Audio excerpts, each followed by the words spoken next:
lisani yafqahu qawli. Subhanaka la ilma lana illa ma 'allamtana innaka antal alimul hakim. Wala haula wala quwwata illa billahil aliyyil azim.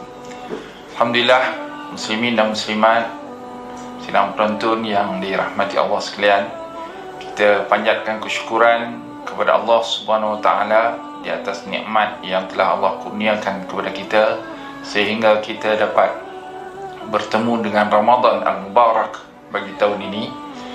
Allahumma ballighna Ramadan. Ya Allah, sampaikanlah kami kepada Ramadan. Dan alhamdulillah, kita sudah pun sampai kepada Ramadan, kerana ini merupakan putaran seperti mana yang disebutkan oleh Allah Subhanahu wa taala. Qala ta'ala bil kitabil aziz, a'udzubillahi minasyaitonir rajim. Huwallazi ja'ala asy-syamsa dhiya'a wal qamara nuran wa qaddarahu manazila lita'lamu adada sini wal hisab.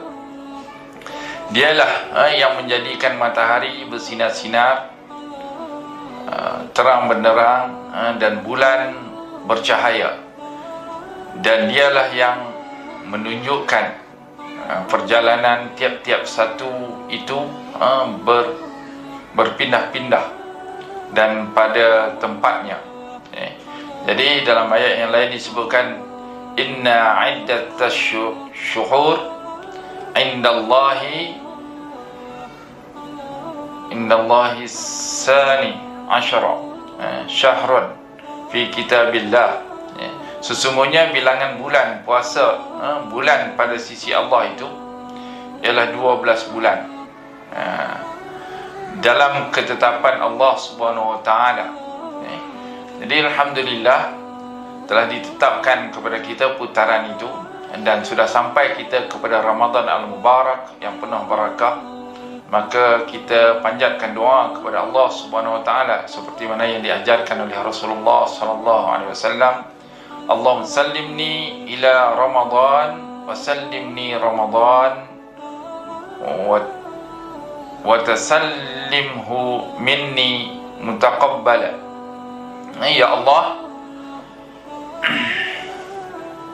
hantarkanlah aku pada Ramadan dan hantarkanlah Ramadan kepadaku, dan terimalah amal-amalku di bulan Ramadan. Jadi ini doa kita bila berada dalam bulan Ramadan. Maka Ramadan ini merupakan bulan yang penuh barakah, kerana di dalamnya kita dapat beribadah dengan ibadah berpuasa, rukun Islam yang disebutkan sebagai salah satu rukun Islam, berpuasa pada bulan Ramadan. Kerana ibadah Ramadan ini kita boleh menjalani kehidupan seperti biasa, sebagai seorang profesional, sebagai seorang peniaga, sebagai seorang yang berkerjaya, sebagai seorang pelajar, sebagai apa saja kita, nelayan, buruh dan sebagainya. Maka perjalanan kehidupan harian kita itu dalam keadaan kita beribadah kepada Allah Subhanahu wa taala. Berbeza dengan ibadah solat. Ibadah solat kita berdiri tegak, duduk satu tempat, kita tak boleh nak buat kerja-kerja lain.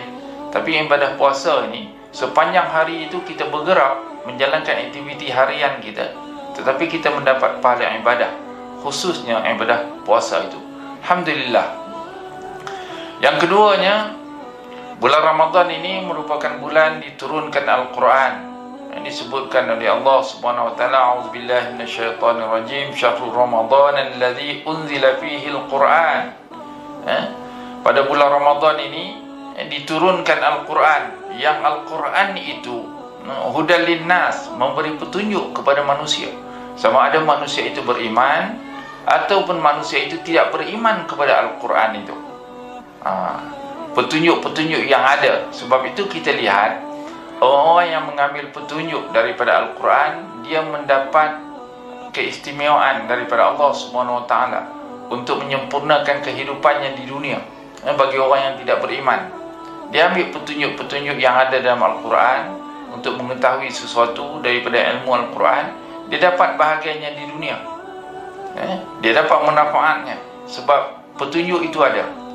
Dan beruntungnya orang yang beriman ini, dia mendapat kebaikan di dunia dengan petunjuk Al-Quran itu sampai ke akhirat.